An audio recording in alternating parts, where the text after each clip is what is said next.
తాకట్లో ఉన్న బంగారాన్ని విడిపించి ఆ రోజున మార్కెట్ ధర కట్టి మిగిలిన డబ్బును మీకు అందిస్తుంది కొమ్మూరి గోల్డ్.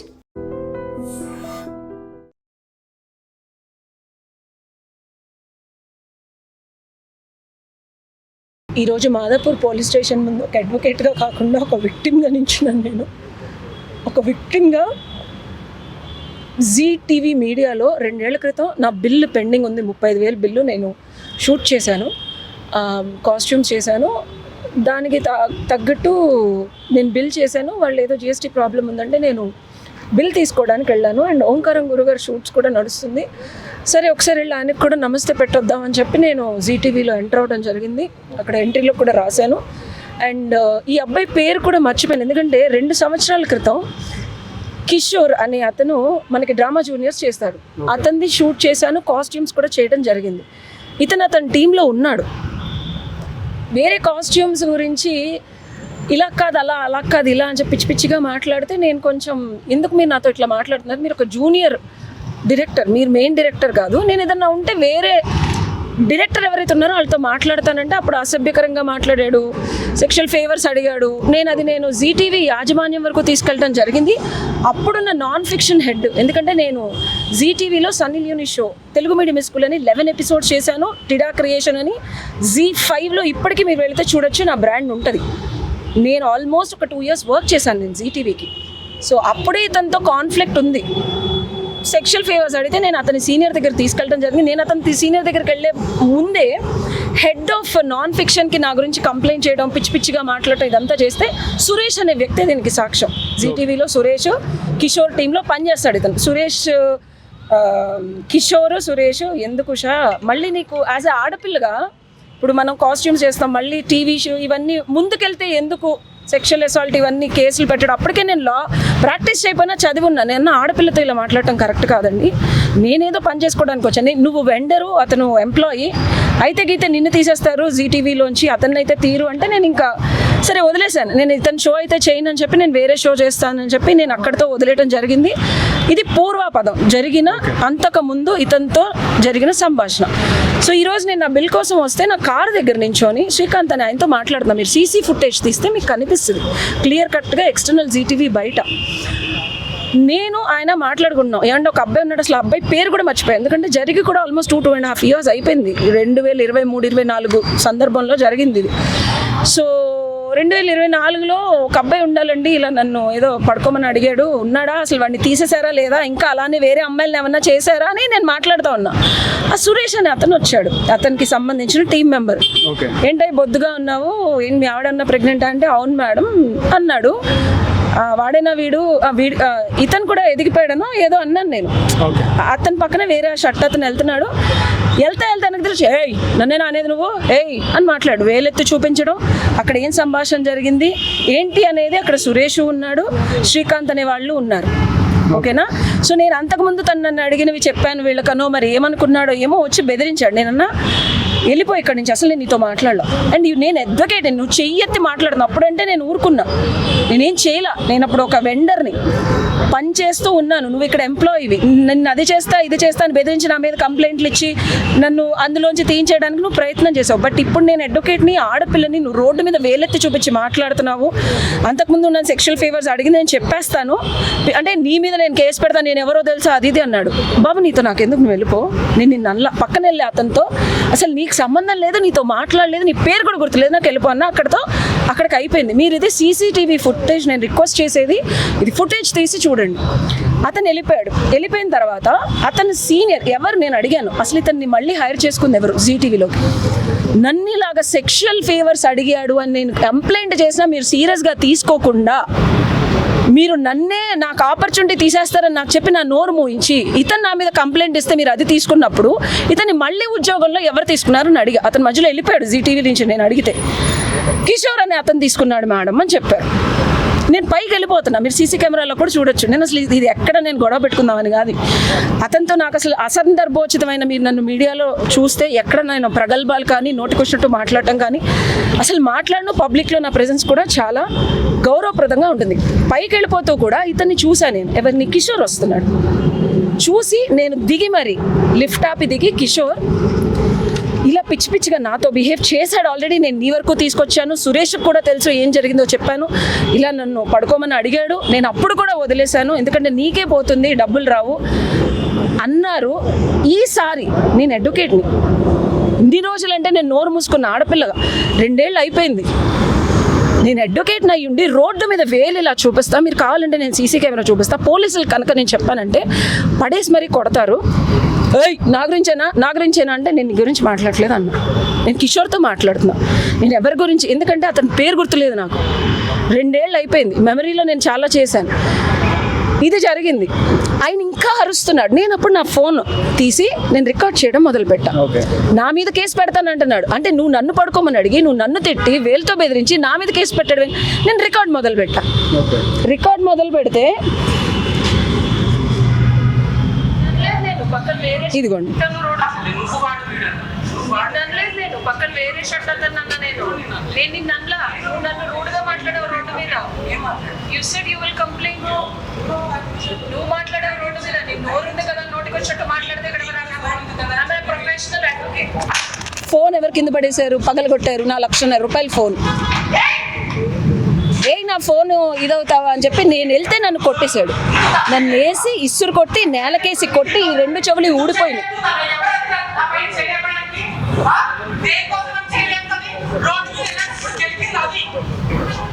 రోడ్డు మీద వెళ్ళేటప్పుడు జరిగింది ఏంటనే ఇతను డిఫైన్ చేస్తున్నాడు.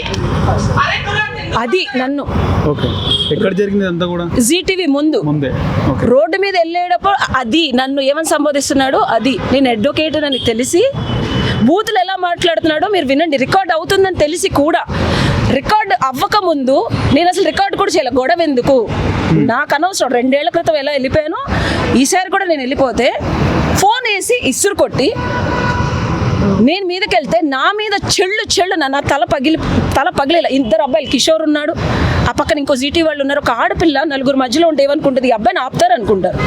జీటీవీ వాళ్ళు కానీ ఆ పక్కన ఇంకొక అమ్మాయి ఉంది, అమ్మాయి కానీ ఇతన్ని ఆపలేదు.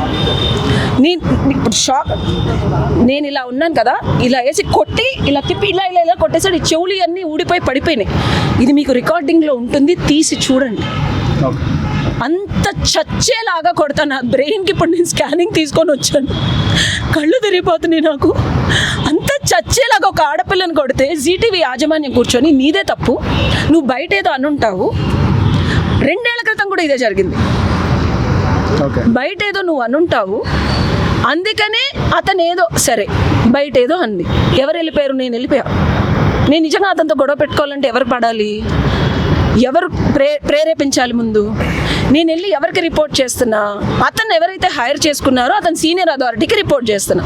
ఇట్లా కనుక చేస్తే ఇప్పుడు నేను అడ్వకేట్ని, మీరు అడ్వకేట్ మీద ఇష్టం వచ్చినట్టు పడుకోవడానికి వస్తావా ఇలా అంటే కుదరదు, బెదిరిస్తే కుదరదు అని నేను చెప్తే కూడా ఆ అబ్బాయి అసలు, నేను అడిగా ఎందుకు మీరు ఇట్లా అంటే, రేపొద్దున్న వేరే వాళ్ళు ఎందుకు మరి అమ్మాయిని కొడుతుంటే మీరు ఎందుకు ఆపలేదని కిషోర్ని అడిగితే, రేపొద్దున్న మోహన్ చూడాల్సింది అతని ఆవిడ కాదు కదా, అంతకు ముందులాగా ఆవిడ వెళ్ళిపోద్దిగా, అప్పుడేం చేయలేదు ఇప్పుడేం చేస్తున్నాడు. జీటీవీలో డ్రామా జూనియర్స్ కి డైరెక్టర్. అది నేను ఇందాక సార్ని అడిగా, నాకు తెలియదు. అఖిల్ అంట అబ్బాయి, అందులో ఆ కిషోర్ అనే టీంలో జూనియర్ డైరెక్టర్ అంట. అంతకుముందు ఏదో ఎక్స్టర్నల్గా చేసేవాడు, మరి ఇప్పుడు అక్కడ ఏం పొజిషనో కూడా నాకు తెలీదు. నేను చాలా చాలా చాలా తక్కువ మాట్లాడతా. రోడ్డు మీద జరిగి అతను అంతకుముందు ఆ హిస్టరీ, అంటే ఒక ఆడపిల్ల, నేను ఒకటి అడుగుతున్నాను, నేను అంతకుముందు ఫ్యాషన్ డిజైనింగ్లో ఉన్నా. ఫ్యాషన్ అంటేనే ఇలా చేస్తారనే ఒక అపోహో మరేమో, అంటే మీడియాలో ఒక ఫ్యాషన్ డిజైనింగ్లో ఒక ఎంటర్టైన్మెంట్ ఫీల్డ్లో ఒక షూట్కి వస్తే ఆడపిల్ల ఏజ్కి నేను నీకంతా పెద్దదాన్ని అసలు ఎలా అది అని మాట్లాడుతున్నాడు. విన్నారా? ఏజ్కి కానీ దేనికి సంబంధం లేకుండా, అంటే మా ఒళ్ళు మేము ఇస్తే తప్పించి మాకు ఆపర్చునిటీలు ఇవ్వరా? వెళ్ళి మేము మీడియా హౌస్లో కూడా కంప్లైంట్ చేస్తే ఎదురు అతను చేసిన కంప్లైంటే తీసుకున్నారు. అంతకుముందు కూడా నేను ఇప్పుడు 100కి ఫోన్ చేశానండి, పోలీసులు వచ్చారు. ఆ మీడియా హౌస్ వాళ్ళు కూడా ఇది జరిగింది అంటే నాకు సపోర్ట్ చేయట్లా, మీరు వీడియో చూస్తే అతనికే సపోర్ట్ చేస్తున్నారు. పోలీసులు కూడా ఇన్వెస్టిగేషన్ చేయండి సార్, ఇక్కడ అడగండి అంటే ఎంతసేపు మేము సార్ మాట్లాడుతుంటే I called my senior as my senior council because నేను అడ్వకేట్, నేను I mean victim position, I can't talk. Sir వచ్చి అమ్మాయిని ఎలా కొడతారండి అని అంటే అతనికే డిఫెండ్ చేస్తున్నారు. పోలీసులు కూడా అక్కడ ఏమీ ఎంక్వైరీ చేయాల, ఇక్కడికి రమ్మన్నారు. నేను వచ్చా, ఏ ఎస్ఐ కానీ ఏ స్టేషన్ హౌస్ ఆఫీసర్ కానీ నన్ను అక్కడ నేను తిరుగుతూ ఉన్నా, నాకు చెయ్యి ఇరిగింది, తల మీద కొట్టాడు, ఆయన చూశారు అక్కడ, నేను వీడియో చూపించాను. నన్ను ఏం చేయాలి? కూర్చోబెట్టి ముందు కంప్లైంట్ అన్న నా దగ్గర ఎవరైనా తీసుకోవాలి, లేకపోతే అట్లీస్ట్ నన్ను మెడికల్కి పంపించాలి. అది ఇవ్వమంటే ఇక్కడ నాయక్ గారు, ఆయన పేరేంటి ఎస్ఐ గారు, బలరాం నాయక్ గారు, మెడికల్కి పంపించండి అంటే మీరు ముందు కంప్లైంట్ రాయండి, ఎందుకో కాంప్రమైజ్ అవ్వండి. కంప్లైంట్ ఏంటి, కాంప్రమైజ్ మాట్లాడండి అంటున్నారు. మరి ఆయనకి స్పెషల్ ఇంట్రెస్ట్ ఏముందో నాకు తెలీదు. మరి ఆయన స్పెషల్ ఇంట్రెస్ట్ ఏంటో మీరే కనుక్కొని చెప్పాలి. ఒక ఆడపిల్ల, ఒక అడ్వకేట్, ఒక ప్రాక్టీసింగ్ అడ్వకేట్, మొన్నే తెలంగాణలో అడ్వకేట్స్ యాక్ట్ వచ్చింది, అడ్డగా ఒక పబ్లిక్ కార్పొరేట్ ఆఫీస్లో చచ్చేట కొడితే కాంప్రమైజ్ అవ్వమని ఎస్ఐ మాట్లాడుతున్నాడు. మెడికల్గా పంపించుంటే పిటిషన్ అంటే ఏమీ తెలియని ఒక ఆడపిల్ల వస్తే పరిస్థితి ఏంటి? ఏంటని నేను అడుగుతున్నాను. పోలీసులు ఇలానే ఉంటారా? ఆడవాళ్ళకి ప్రొటెక్షన్ లేదా? అంటే కొట్టేసి నువ్వు ఏమైనా చేసుకొని కౌంటర్ కంప్లైంట్ పెట్టడానికి వచ్చాను. మరి ఏం పెట్టారో నాకు తెలియదు, నేను మెడికల్కి వెళ్ళా. ఎంత పొగరుగా మాట్లాడుతున్నాడు అంటే మరి అబ్బాయికి ఏం చూసుకోనో కూడా నాకు తెలియదు. మరి వెనకాల ఎవరన్నా ఉన్నారా, ఆ అబ్బాయికి ఏమన్నా ఉందా, నాకు ఏదీ తెలియదండి. అసలు అంత దారుణంగా పొగరుగా ఏం పీక్కుంటావో పీక్కో, నువ్వు ఇప్పుడు వచ్చి పడుకోకపోతే నేను నీ మీద కంప్లైంట్ చేస్తా, అది ఇది అని బయట మాట్లాడి వచ్చి నన్ను కొట్టాడు. కొడితే ఎస్ఐ కాంప్రమైజ్ అవ్వమని నీ చెల్లికి నీ కూతురికి అట్లా అయితే ఎవడన్నా పబ్లిక్ లో కొడితే ఎస్ఐ ఇది అడుగుతాడా? ఏంటి ఆయనకి స్పెషల్ ఇంట్రెస్ట్? ఏంటి ఇంట్రెస్ట్? ఏంటండి ఇంట్రెస్ట్? సార్ ఏంటి సార్? ఏంటంటే మేడం స్టోరీ ఏదైతే జరిగిందో చాలా బాధాకరం. దాని మీద ఇష్యూ నేను ఎస్ఐ గారి ప్రవర్తన ఏదైతే ఇప్పుడే నాకు తెలుస్తూ ఉన్నది. బట్ నేను వచ్చి రాగానే సిఐ గారిని కలిసినాను. దానికంటే ముందు సిపి సైబరాబాద్ రమేష్ గారు కూడా నేను మెసేజ్ పంపించడం జరిగింది. తను చాలా పాజిటివ్గా రెస్పాండ్ ఇచ్చినారు. Okay sir, we have done with the case, నేను ఖచ్చితంగా చూసుకుంటాను చెప్పి కూడా సైబరాబాద్ సిపి గారు మెసేజ్ ఇచ్చినారు. I'm very happy and thankful for that sir. Cyberabad CP గారికి నేను థ్యాంక్స్ తెలియజేస్తూ ఉన్నాను. వెంటనే మళ్ళీ నేను సిఐ గారిని కలవడం జరిగింది. ఆయన ఏదైతే ఇన్సిడెంట్ జరిగిన ఇన్సిడెంట్ అంతా కూడా నేను పూసగుచ్చినట్టుగా నరేట్ చేసి చెప్పడం జరిగింది. వాళ్ళు ఎంత పెద్దోళ్ళైనా కూడా, జీ టీవీ కావచ్చు, ఇంకే టీవీ అన్న కావచ్చు, వాళ్ళకి ఎంత దమ్మున్నా పర్లేదు, చట్టం ముందు ఎవరు కూడా గొప్పలు కాదు, ఎవరు కూడా అతిథులు కాదు. 100% కేసు రిజిస్టర్ చేసేసి వాడిని ఈరోజు రిమైండ్ చేస్తానని సిఐ గారు నాకు చెప్పడం జరిగింది. సిపి గారు కూడా సిఐ గారికి ఇన్స్ట్రక్షన్స్ ఇచ్చినారు. డీసీపీ గారి దృష్టిలో కూడా నేను పెట్టడం జరిగింది. ఒక మహిళా న్యాయవాదికి ఇది జరిగితే ఎప్పుడు అనుకుంటాం సాధారణ పౌరులకి ఏంటిదని చెప్పేసి. తనంతా ఏడుస్తూ ఆవేదన ఎక్స్ప్రెస్ చేస్తూ ఉందంటే తన దుఃఖాన్ని ఇన్ని సంవత్సరాలు తెగమించుకొని ఈరోజు ఒక్కరోజు ఆమె అవుట్ బస్ట్ అవుతూ ఉన్నది. తను చేసిన ప్రోగ్రామ్స్కి అంత పెద్ద ఛానల్ అయి ఉండి డబ్బులు కట్టాల్సింది పోయేసి, మీకు ఇంకా అవకాశాలు రావాలంటే మాతో పాటు మీరు అన్నిటికీ కోఆపరేట్ చేయాలి. ఈ వ్యవస్థ మారదా? ఈ మూర్ఖులు మారరా? ఎంతకాలం? అదే నీ సొంత చెల్లెనో లేకపోతే నీ సొంత తల్లినో లేకపోతే మీ భార్యలనో ఎవరైనా ఇదే విధంగా ప్రవర్తించి విధంగా మాట్లాడితే మీరు సహిస్తారా? అంత ఆవేదన ఆమె ఎక్స్ప్రెస్ చేస్తూ ఉన్నది. ఆమె గుండెల్లో నుంచి అంత బాధ వస్తూ ఉన్నదంటే ఆమె మాట్లాడే ఏ పదంలో కూడా అబద్ధం కనబడతా ఉంది. సరదాగా కొట్టేస్తారు సార్, నాకు అర్థం కాని విషయం. ఒక ఆడపిల్లని కింద పడేసి కొడుతుంటే పక్కనే ముగ్గురు మగాళ్ళు నించొని అంత పెద్ద ఆఫీస్ లో నెత్తి పగలు కొట్టి చెవులు అని ఊడి కింద పడిపోతే ప్రొటెక్ట్ చేయడానికి కూడా ఎవరు రారా సార్? ఏంటి సార్, ఏ సమాజంలో బతుకుతున్నా సార్? నేను అక్కడికి వెళ్ళి కూడా నేను ఏ సమాజంలో బతుకుతున్నా మనం? అక్కడికి వెళ్ళి నేను మాట్లాడుతున్నప్పుడు నన్ను ఆ ఛానల్ వాళ్ళు యజమాన్యం కూడా బేసిక్ కామన్ సెన్స్ కూడా లేకుండా మాట్లాడుతున్నారు. వాళ్ళు పావు గంట బయట నిలబెట్టినారు. మా తోటి అడ్వకేట్కు ఈ రకంగా అన్యాయం జరిగింది, ఆమెను కొట్టింది నేను తెలుసుకుందామని వస్తే వాడు అంటే మర్యాద లేదని నీకు అని చెప్పి మాట్లాడుతున్నావు. వాడు అంటే వాళ్ళ అమ్మని కూడా అంట. ఇంత అన్యాయం జరుగుతూ ఉంటే యూజ్లెస్ ఫెలో గాడికి వానికి మర్యాద ఇచ్చేది ఇంద్రా? యూజ్లెస్ ఫెలో, నీది ఎంత పెద్ద ఛానల్ అయితే ఇంద్రా? ఇదా చేయాల్సింది? ఒక ఆడ మనిషిని కొడతారా? కొట్టి సమాధానం చెప్పించుకుంటారా? ఇదేనా జరిగేది? నేను మాట్లాడుతూ ఉంటే కూడా నాకు తిరిగి సమాధానం చెప్తా ఉన్నాడు. ఇంతటి దారుణమా? పోలీసులు వచ్చినారు. పోలీసులు తీసుకొచ్చి వారిని రిమైండ్ చేయాల్సింది, అరెస్ట్ చేయాల్సింది. వారికి సహకరిస్తూ ఉన్నారు. మన సంస్థలో ఒకవేళ తప్పు జరిగితే సమర్థించుకోవాలి, సరి చేసుకోవాలి, సర్ది చెప్పుకోవాలి. కానీ నలుగురు కలిసేసి ఒక్క మగోడు ఒక ఆడ మనుషులు కొడుతూ ఉంటే, నలుగురు వాళ్ళకు వత్తాసు పలుకుతూ ఉంటే ఏం మాట్లాడితే మేము చెప్తాం వీళ్ళకి? ఇంత దారుణమా? ఒక్కటి చెప్తున్నానమ్మా, అడ్వకేట్స్ అందరికీ కూడా నేను ఈరోజు ఇన్ఫార్మ్ చేయడం జరిగింది.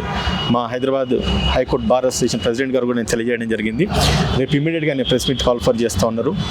ఖచ్చితంగా ఈ యొక్క ఇష్యూని డీజీపీ లెవెల్కి, అవసరమైతే సీఎం లెవెల్ కూడా తీసుకెళ్తారు. ఇటువంటి అగత్యాలు కనుక మహిళల పట్ల జరిగితే, ఇప్పుడున్న పరిస్థితుల్లో అడ్వకేట్స్ ప్రొటెక్షన్ యాక్ట్ కూడా వచ్చింది. అడ్వకేట్స్ మీద జరగడమే కాకుండా ఒక లేడీ అడ్వకేట్ మీద ఇంత దారుణమైన అగత్యం విత్ రికార్డ్స్ ఉన్నాయి. అబద్ధం మాట్లాడట్లేదు, ప్రతిదీ రికార్డ్ అయి ఉన్నది. ఒక మనిషిని పడుకోబెట్టేది కింద పడేసి కొడతారా? ఇంత దారుణమా? ఎంత కూడా నేనేం తప్పు చేశానండి? ఒక మగాడు నా మీద పడి కొడుతుంటే ఆ జీటీవీ యాజమాన్యం కూడా దాన్ని సపోర్ట్ చేస్తారా? బేసిక్ కామన్ సెన్స్ ఉందా? ఏం తప్పు చేసి అసలు నీకు ఏం ధైర్యం చూసుకొని నువ్వు నన్ను కొట్టావు, నా ఒంటి మీద చేసావు, నా ఫోన్ పగలు కొట్టావు? నేను అడుగుతున్నాను కదా సార్, ఎలాగో ఒక ఆడపిల్ల ఫోన్ తీసుకొని నువ్వు పగలు కొట్టేస్తావు. ఫోన్ చూసి తీసి వేసి ఇస్తారు కొట్టాడు కింద.